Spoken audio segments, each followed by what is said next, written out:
മലപ്പുറം ലോക്സഭാ മണ്ഡലത്തിലേക്ക് നടന്ന ഉപതെരഞ്ഞെടുപ്പിൽ പി.കെ. കുഞ്ഞാലിക്കുട്ടിക്ക് ജയം.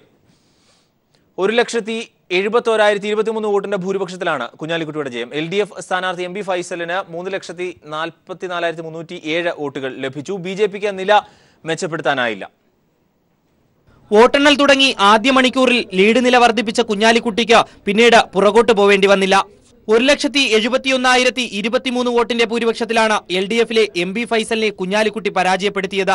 പി.കെ. കുഞ്ഞാലിക്കുട്ടി 5,14,330 വോട്ട് നേടിയപ്പോൾ LDF സ്ഥാനാർത്ഥി MB ഫൈസൽ നേടിയത് 3,44,307 വോട്ടുകളാണ്.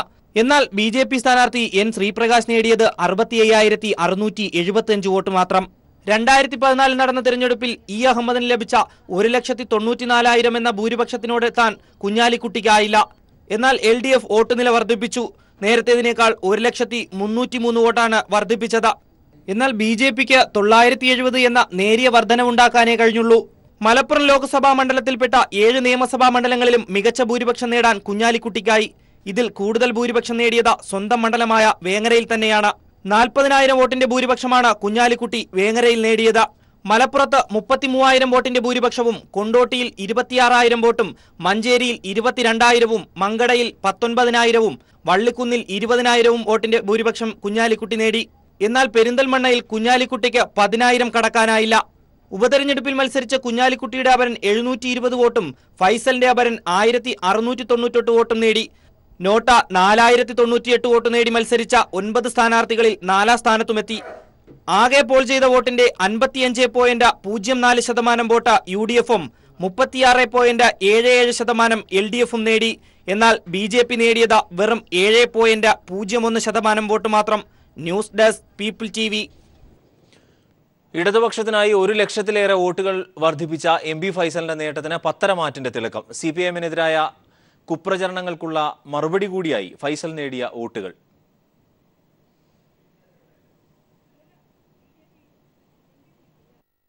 തീവ്രവർഗീയ പാർട്ടികളായ SDPI, വെൽഫെയർ പാർട്ടി എന്നിവയുമായി ധാരണയുണ്ടാക്കിയിട്ടും കേരള കോൺഗ്രസിന്റെ പിന്തുണ ലഭിച്ചിട്ടും E. അഹമ്മദിന്റെ ഭൂരിപക്ഷം പോലും കുഞ്ഞാലിക്കുട്ടിക്ക് നേടാനായില്ലെന്നതാണ് LDFിന്റെ നേട്ടത്തിന്റെ മാറ്റുകൂട്ടുന്നത്. 2014 പോൾ ചെയ്ത വോട്ടുകളുടെ 28.47% E. അഹമ്മദിനെതിരെ മത്സരിച്ച LDF സ്ഥാനാർത്ഥി P.K. സൈനബ നേടിയതെങ്കിൽ 2017 36.77% MB ഫൈസൽ നേടിയത്. അതായത് 8%-ലേറെ വോട്ടുകളുടെ വർധന. വോട്ടുകളുടെ എണ്ണം വച്ചു നോക്കുകയാണെങ്കിൽ 2,42,948 വോട്ടുകളാണ് സൈനബ നേടിയതെങ്കിൽ 3,44,287 വോട്ടുകൾ MB ഫൈസലിന് നേടാനായി. അതായത് 1,00,000-ലേറെ വോട്ടുകളുടെ വർധനയുണ്ടാക്കാൻ LDFിന് കഴിഞ്ഞു. E. അഹമ്മദിന്റെ നിര്യാണത്തെ തുടർന്നുണ്ടായ അനുകൂല സാഹചര്യം കൂടി വോട്ടാക്കി മാറ്റി കഴിഞ്ഞ തവണത്തേക്കാൾ ഭൂരിപക്ഷം വർദ്ധിപ്പിക്കാമെന്നായിരുന്നു ലീഗിന്റെ കണക്കുകൂട്ടൽ. എന്നാൽ പോളിംഗ് ശതമാനം കൂടിയിട്ട് പോലും അത് വോട്ടാക്കി മാറ്റുവാൻ ലീഗിനോ UDFിനോ കഴിഞ്ഞില്ലെന്നാണ് തെരഞ്ഞെടുപ്പ് ഫലം സൂചിപ്പിക്കുന്നത്. മണ്ഡലത്തിൽ 24%-ലേറെ വരുന്ന ഹിന്ദു വോട്ടുകൾ ലക്ഷ്യമിട്ട് BJP നടത്തിയ വർഗീയ ധ്രുവീകരണ ശ്രമവും ഏശിയില്ല. തെരഞ്ഞെടുപ്പ് അടുത്ത സമയത്ത് LDF സർക്കാരിനെതിരെ വ്യാപകമായ അപവാദ പ്രചരണങ്ങൾ അഴിച്ചുവിട്ടിട്ടും അതൊന്നും LDFിന്റെ വോട്ടുകൾ കുറയ്ക്കാനായില്ലെന്നതാണ് യാഥാർത്ഥ്യം. മറിച്ച് മതനിരപേക്ഷ മനസ്സുകൾ കൂടുതലായി ഇടതുപക്ഷത്തേക്ക് ചായുന്നുവെന്നും ഉപതെരഞ്ഞെടുപ്പ് ഫലം തെളിയിക്കുന്നു. News desk. മലപ്പുറത്ത് BJP നേരിട്ടത് വലിയ തിരിച്ചടിയാണ്. 1,00,000-ലധികം വോട്ടുകൾ നേടി ശക്തി തെളിയിക്കുകയും അടുത്ത ലോക്സഭാ തെരഞ്ഞെടുപ്പിൽ 11 സീറ്റുകൾ നേടുകയും ചെയ്യണം എന്ന BJPയുടെ രാഷ്ട്രീയ ലക്ഷ്യത്തിനേറ്റ കനത്ത തിരിച്ചടിയാണ് മലപ്പുറം ഉപതെരഞ്ഞെടുപ്പ് ഫലം. 2014 നിന്നും 970 വോട്ടുകൾ മാത്രമാണ് BJPക്ക് 2017 അധികം നേടാനായത്. കേന്ദ്രഭരണത്തിന്റെ പിന്തുണയിലാണ് BJP മലപ്പുറത്ത് ശക്തി തെളിയിക്കാൻ ഇറങ്ങിയത്. സംസ്ഥാന അധ്യക്ഷൻ കുമ്മനം രാജശേഖരന്റെ നേതൃത്വത്തിൽ സംസ്ഥാന നേതാക്കൾ മലപ്പുറത്ത് ക്യാമ്പ് ചെയ്താണ് പ്രചാരണ പ്രവർത്തനങ്ങൾക്ക് ചുക്കാൻ പിടിച്ചത്. അതിശക്തമായ പ്രചാരണമാണ് BJP മണ്ഡലത്തിൽ കാഴ്ചവെച്ചത്. പക്ഷേ അതൊന്നും വോട്ടായി മാറിയില്ല എന്നതാണ് യാഥാർത്ഥ്യം. 2014 നേടിയ 64,705 വോട്ടിൽ നിന്നും ഇത്തവണ BJPക്ക് അധികം നേടാനായത് 970 വോട്ടുകൾ മാത്രം. കേന്ദ്രഭരണവും നിയമസഭയിൽ അക്കൌണ്ട് തുറന്നതുമെല്ലാം BJPയുടെ ആത്മവിശ്വാസം കണക്കറ്റ് വർദ്ധിപ്പിച്ചിരുന്നു. മലപ്പുറത്ത് പരമാവധി ഊർജ്ജം സംഭരിച്ച് ലോക്സഭാ തെരഞ്ഞെടുപ്പിൽ 11 സീറ്റുകൾ നേടുകയെന്നതായിരുന്നു BJPയുടെ ലക്ഷ്യം. 1,00,000-ൽ പരം വോട്ടുകളാണ് BJP മണ്ഡലത്തിൽ ലക്ഷ്യമിട്ടത്. എന്നാൽ തെരഞ്ഞെടുപ്പ് ഫലം ഇക്കാര്യത്തിൽ കടുത്ത നിരാശയാണ് NDA ക്യാമ്പിൽ സൃഷ്ടിച്ചിരിക്കുന്നത്. മലപ്പുറത്ത് ചുക്കാൻ പിടിച്ച BDJS തന്നെ വിമർശനവുമായി ആദ്യം രംഗത്തെത്തി. സംഘപരിവാറിന്റെ ബീഫ് രാഷ്ട്രീയം മണ്ഡലത്തിൽ വൻ തിരിച്ചടിക്കാണ് നിമിത്തമായതെന്ന് വിലയിരുത്താം. തെരഞ്ഞെടുപ്പിൽ വിജയിച്ചാൽ നല്ല ബീഫ് വിതരണം ചെയ്യുമെന്ന ശ്രീപ്രകാശിന്റെ പ്രസ്താവന വലിയ രാഷ്ട്രീയ ചലനമാണ് മലപ്പുറത്തുണ്ടാക്കിയത്. സംസ്ഥാന നേതാക്കൾ ഒന്നടങ്കം പ്രചാരണത്തിനിറങ്ങിയിട്ടും നില മെച്ചപ്പെടുത്താൻ കഴിയാത്തത് പാർട്ടിക്കുള്ളിൽ വലിയ വിമർശനത്തിനിടവരുത്തും. പ്രത്യേകിച്ച് 11 സീറ്റുകൾ ലക്ഷ്യമിട്ട് നീങ്ങണമെന്ന BJPയുടെ ഭുവനേശ്വർ പ്രമേയം പുറത്തുവന്ന സാഹചര്യത്തിൽ 70% ന്യൂനപക്ഷ ജനവിഭാഗമുള്ള ഒരു മണ്ഡലത്തിൽ ഇതിൽ കൂടുതൽ എന്ത് ചെയ്യാനാകുമെന്ന് BJPക്ക് ചോദിക്കാമെങ്കിലും കേരളം താമരയ്ക്ക് വളരാൻ മാത്രം വളക്കൂറുള്ള മണ്ണല്ല എന്ന് തെളിയിക്കുകയാണ് മലപ്പുറം ഉപതെരഞ്ഞെടുപ്പ് ഫലം. Political desk. PK കുഞ്ഞാലിക്കുട്ടിക്ക് 1,71,038 വോട്ടുകളുടെ ഭൂരിപക്ഷം ലഭിച്ചപ്പോഴും മലപ്പുറം തെരഞ്ഞെടുപ്പ് ഫലം UDFന് ഒട്ടും ആശ്വാസം നൽകുന്നില്ല. മികച്ച സ്ഥാനാർത്ഥിയെ നിർത്തിയിട്ടും SDPയുടെയും വെൽഫെയർ പാർട്ടിയുടെയും പിന്തുണ ലഭിച്ചിട്ടും ഭൂരിപക്ഷം കുറഞ്ഞത് UDFനെ ആശങ്കയിലാഴ്ത്തുന്നു. തെരഞ്ഞെടുപ്പിൽ നിരവധി അനുകൂല ഘടകങ്ങൾ UDFനുണ്ടായിരുന്നു. അഹമ്മദിന്റെ മരണത്തെ തുടർന്ന് അനിവാര്യമായ തെരഞ്ഞെടുപ്പിൽ സ്വാഭാവികമായും UDFന് അനുകൂലമായ സഹതാപ അന്തരീക്ഷം ഉണ്ടായിരുന്നു. ഇതിനു പുറമെ ലീഗിന് ലഭിക്കാവുന്ന ഏറ്റവും മികച്ച സ്ഥാനാർത്ഥിയായിരുന്നു PK കുഞ്ഞാലിക്കുട്ടി. 2014 അഹമ്മദിന് ലഭിച്ചത് 1,94,739 വോട്ടുകളുടെ ഭൂരിപക്ഷമായിരുന്നു. അന്ന് 47,854 വോട്ടുകൾ നേടിയ SDPയും 29,216 വോട്ടുകൾ നേടിയ വെൽഫെയർ പാർട്ടിയും ഇത്തവണ മത്സരിക്കാതെ ലീഗിന് അനുകൂലമായ സമീപനം കൈക്കൊണ്ടു. ഇതെല്ലാം കൂടിയാകുമ്പോൾ 2,71,809 വോട്ടുകളുടെ മേൽക്കൈയെങ്കിലും UDFന് ലഭിക്കേണ്ടതായിരുന്നു. എന്നാൽ അഹമ്മദിന് ലഭിച്ച ഭൂരിപക്ഷം പോലും നിലനിർത്താൻ കുഞ്ഞാലിക്കുട്ടിക്കായില്ല. തെരഞ്ഞെടുപ്പ് പ്രചാരണ വേളയിൽ സംസ്ഥാന സർക്കാരിനെതിരെ ഭരണവിരുദ്ധ വികാരമുണ്ടാക്കാൻ UDF നേതാക്കൾ കിണഞ്ഞു ശ്രമിച്ചിരുന്നു. ജിഷ്ണു പ്രണോയുടെ മരണവും അമ്മ മഹിജയുടെ നിരാഹാര സമരവുമെല്ലാം മലപ്പുറത്തെ മുഖ്യ പ്രചാരണ വിഷയമാക്കിയെങ്കിലും ഇതൊന്നും ഭരണവിരുദ്ധ വികാരം ഉണ്ടാക്കിയില്ല. മുസ്ലിം സംഘടനകളെ ലീഗിന്റെ കുടക്കീഴിൽ കൊണ്ടുവരാനുള്ള നീക്കവും ലക്ഷ്യം കണ്ടില്ല. ശക്തമായ നേതൃത്വത്തിന്റെ അഭാവവും ആഭ്യന്തര പ്രശ്നങ്ങളും മൂലം ബുദ്ധിമുട്ടുന്ന UDFന് മലപ്പുറത്തെ വിജയം തെല്ലും ആശ്വാസം നൽകുന്നില്ല. News desk. ദേശീയ തലത്തിലുള്ള വർഗീയ ധ്രുവീകരണം മലപ്പുറത്ത് ഉണ്ടായില്ല എന്ന് കുഞ്ഞാലിക്കുട്ടി പറഞ്ഞു. വോട്ടർമാരോട് സ്നേഹം മാത്രമാണ് എന്നും കുഞ്ഞാലിക്കുട്ടി പ്രതികരിച്ചു. ദേശീയ രാഷ്ട്രീയം ആയതുകൊണ്ടാണ് BJPയുടെ കാര്യം പറയുന്നത്. കാരണം ഇപ്പോൾ ഏറ്റവും വലിയ ചർച്ച BJP രാഷ്ട്രീയമല്ലേ. അത് ഈ ലിറ്ററേറ്റ് ആയ സാക്ഷരതയുള്ള കേരളത്തിൽ അതിന് പ്രസക്തി ഇല്ല എന്നുള്ളത് ഈ തെരഞ്ഞെടുപ്പ് തെളിയിച്ചിരിക്കുന്നു. UPA പൊളിറ്റിക്സിന് UDF പൊളിറ്റിക്സിനാണ് കൂടുതൽ പ്രസക്തി എന്നാണ് ഈ തെരഞ്ഞെടുപ്പിൽ തെളിഞ്ഞത്. മാത്രമല്ല LDFന് കഴിഞ്ഞ അസംബ്ലി തെരഞ്ഞെടുപ്പിനെ കമ്പയർ ചെയ്യുമ്പോൾ വളരെ പുവർ പെർഫോമൻസ് ആണ് എന്നും വന്നിരിക്കുന്നു. LDFന് മുൻ വർഷത്തേക്കാൾ മുന്നേറ്റം ഉണ്ടായിട്ടുണ്ട് എന്ന് MP ഫൈസൽ.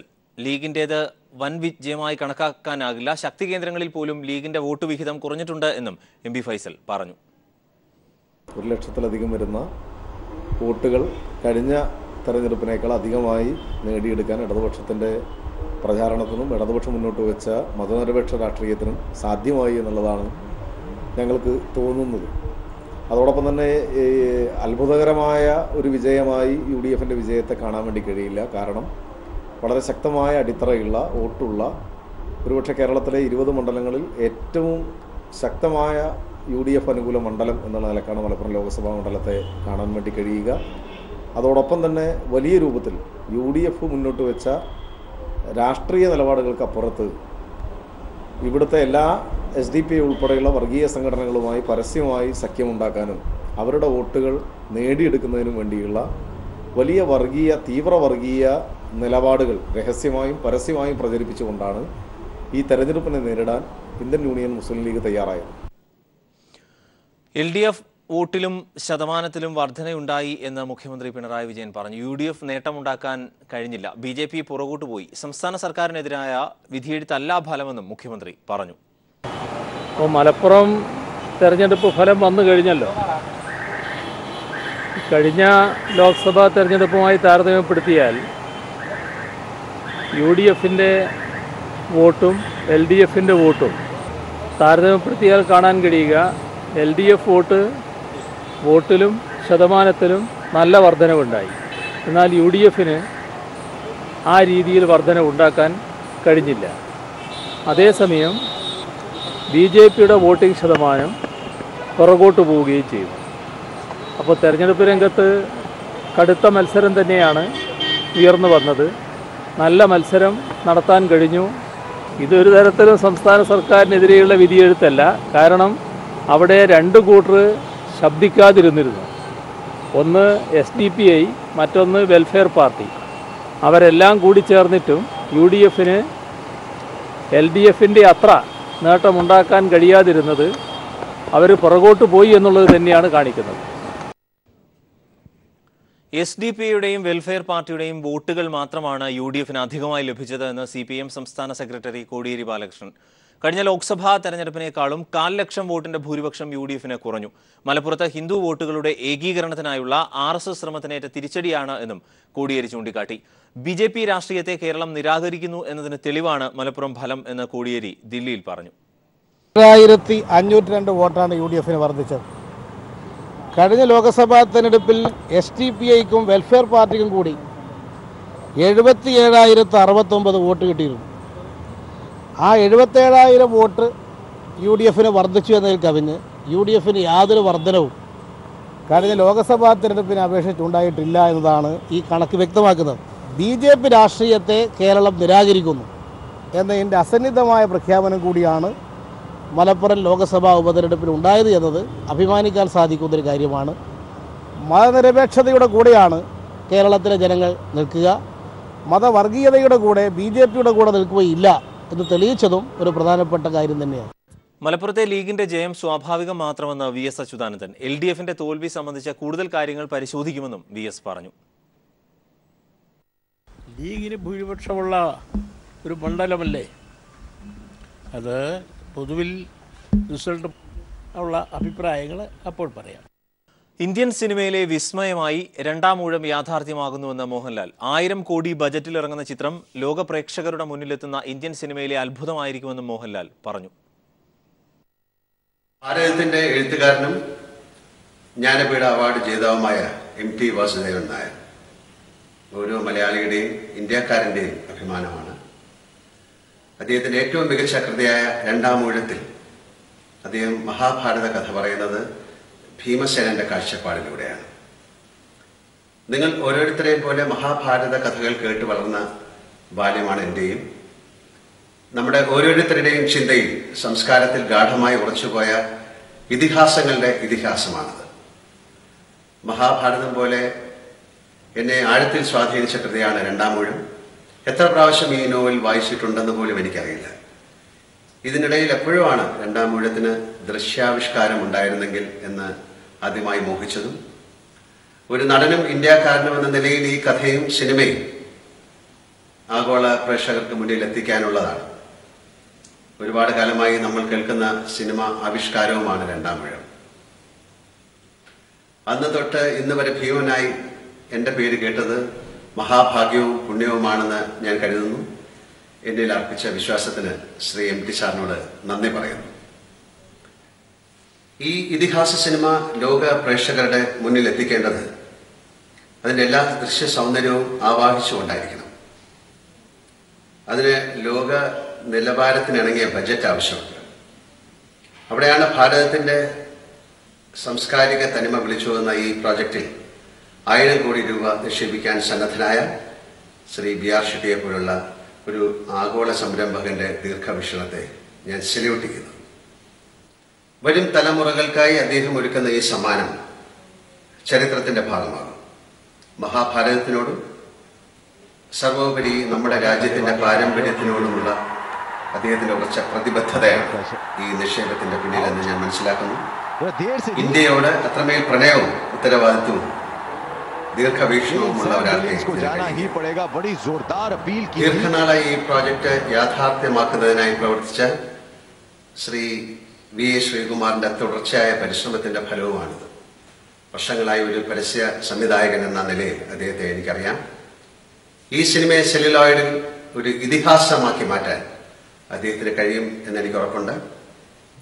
ഈ പ്രോജക്റ്റിന്റെ വിജയത്തിനായി ലോകമെന്നും ഓർക്കുന്ന ഇതിഹാസത്തിന്റെ സൃഷ്ടിക്കായി ഞങ്ങളിൽ വിശ്വാസം അർപ്പിച്ച ശ്രീ BR ഷെട്ടിക്ക് നന്ദി പറയുന്നു. ഈ മഹാസംരംഭത്തിന്റെ വിജയത്തിന് എന്നാൽ കഴിയുന്ന എല്ലാ പിന്തുണയും വാഗ്ദാനം ചെയ്യുന്നു. തമിഴ്നാട്ടിൽ രാഷ്ട്രീയ പ്രതിസന്ധി എന്ന സൂചന. മന്ത്രിമാർ ഉൾപ്പെടെയുള്ളവർ ശശികല ക്യാമ്പിൽ നിന്നും പനീർസെൽവം ക്യാമ്പിലേക്ക് പോകുന്നതായി സൂചനയുണ്ട്. വിവരങ്ങളുമായി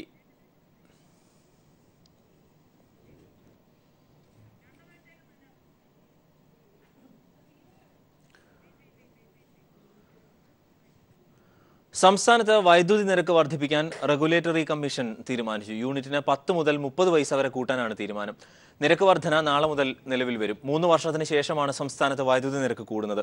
50 യൂണിറ്റ് വരെ ഉപയോഗിക്കുന്ന ഗാർഹിക ഉപഭോക്താക്കൾക്ക് യൂണിറ്റിന് 10 പൈസ കൂടും. 51 മുതൽ 100 യൂണിറ്റ് വരെ 20 പൈസയും 100 യൂണിറ്റിന് മുകളിൽ 30 പൈസയും നിരക്ക് കൂട്ടാനാണ് തീരുമാനം. എൻഡോസൾഫാൻ ദുരിതബാധിതർക്ക് കുറഞ്ഞ വിലയ്ക്ക് വൈദ്യുതി നൽകാനും റെഗുലേറ്ററി കമ്മീഷൻ തീരുമാനിച്ചിട്ടുണ്ട്. യൂണിറ്റിന് 2 രൂപ 80 പൈസ നിരക്കിന് പകരം 1.5 രൂപയ്ക്ക് വൈദ്യുതി നൽകാനാണ് തീരുമാനം. കാർഷിക ആവശ്യത്തിനുള്ള വൈദ്യുതി നിരക്കിൽ വർധനയില്ല. ഭക്ഷ്യവിളകൾക്ക് പുറമെ തോട്ടവിളകളെയും നിരക്ക് വർധനയിൽ നിന്ന് ഒഴിവാക്കി. വ്യാവസായിക ഉപഭോക്താക്കൾക്കും നിരക്ക് കൂട്ടേണ്ട എന്നാണ് റെഗുലേറ്ററി കമ്മീഷന്റെ തീരുമാനം.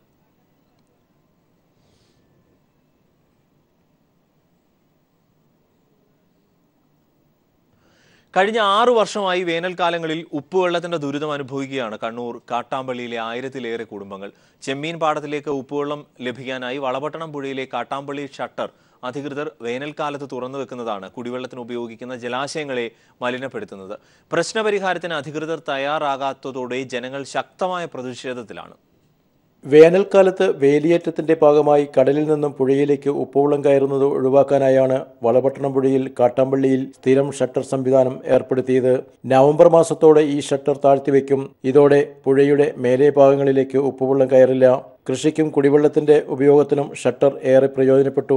എന്നാൽ മുണ്ടേരി, കൊളച്ചേരി പ്രദേശങ്ങളിൽ ഏതാനും ചെമ്മീൻ കൃഷിക്കാർ ചെമ്മീൻ പാടം തുടങ്ങിയതോടെയാണ് നാറാത്ത് പ്രദേശത്തെ ജനങ്ങൾ കുടിവെള്ള പ്രശ്നം നേരിട്ട് തുടങ്ങിയത്. മുൻ സർക്കാരിന്റെ കാലത്ത് മുഴുവൻ സമയവും ഷട്ടർ തുറന്നു വെക്കാൻ തീരുമാനിച്ചു. ചെമ്മീൻ പാടങ്ങളിൽ ഉപ്പുവെള്ളം ലഭിക്കുന്നതിനു വേണ്ടിയാണിതെന്ന് നാട്ടുകാർ ആരോപിക്കുന്നു. ഗ്രാമപഞ്ചായത്ത് അംഗം സജീവൻ: കാട്ടാമ്പള്ളി ഷട്ടർ 5-6 വർഷമായിട്ട് സ്ഥിരം തുറന്നു വെച്ചതിന് ഫലമായി നാറാത്ത് പഞ്ചായത്തിനകത്ത് ഉള്ള 6-7 വാർഡുകളിൽ ഉപ്പുവെള്ള പ്രശ്നം രൂക്ഷമായതുകൊണ്ട് 1000-ഓളം കുടുംബങ്ങൾ വെള്ളത്തിന് വേണ്ടി വല്ലാതെ ബുദ്ധിമുട്ടുന്ന അവസ്ഥ ഉണ്ടായിട്ടുണ്ട്. കൊളച്ചേരി പഞ്ചായത്തിൻ്റെയും മുണ്ടേരി പഞ്ചായത്തിൻ്റെയും ഒക്കെ ഭാഗമായിട്ടുള്ള ചെമ്മീൻ കൃഷി, ചെമ്മീൻ ലോബികൾക്ക് വേണ്ടി അന്നത്തെ ഗവൺമെൻറ് ഷട്ടർ തുറന്നു വെച്ച കാരണമാണ് ഈ പ്രയാസം ഉണ്ടായിട്ടുള്ളത്. കിണറുകളിലേക്കും മറ്റു ജലാശയങ്ങളിലേക്കും ഉപ്പുവെള്ളം വ്യാപിച്ചതോടെ 6 വർഷത്തോളമായി പറഞ്ഞറിയിക്കാനാകാത്ത ദുരിതത്തിലാണ് നാട്ടുകാർ. കുട്ടികളെ സ്കിന്നാണെങ്കിൽ തോലിങ്ങനെ പൊട്ടി വരുന്ന അവസ്ഥയാണ്. കുളിപ്പിക്കാനോ ആക്കാനോ ഒന്നിനും കഴിയുന്നില്ല. അത് മാത്രമല്ല, നമ്മൾ ഈ 3 മാസക്കാലം ഇങ്ങനെ ബക്കറ്റും വെള്ളം എടുത്ത് നടന്നിട്ട് പ്രായമുള്ള വരെ ഇങ്ങനെ എടുത്തിട്ട് നടക്കുമ്പോൾ കൈ വേദന, കാല് വേദന. പാത്രങ്ങളും കക്കൂസുകളും എല്ലാം നിലം ഒന്നും തുടക്കാൻ കഴിയുന്നില്ല. കുട്ടികളെ കുളിപ്പിക്കാൻ കഴിയുന്നില്ല.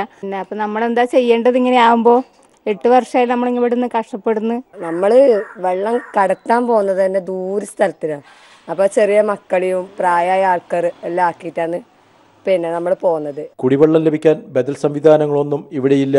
ചെമ്മീൻ കർഷകർക്ക് വേണ്ടി തങ്ങളുടെ കുടിവെള്ളം മുട്ടിക്കരുതെന്നാണ് പൊതുസമൂഹത്തിന്റെ ആവശ്യം. അധികൃതരാണ് ഇനി പ്രശ്നപരിഹാരം കണ്ടെത്തേണ്ടത്. News bureau, Kannur.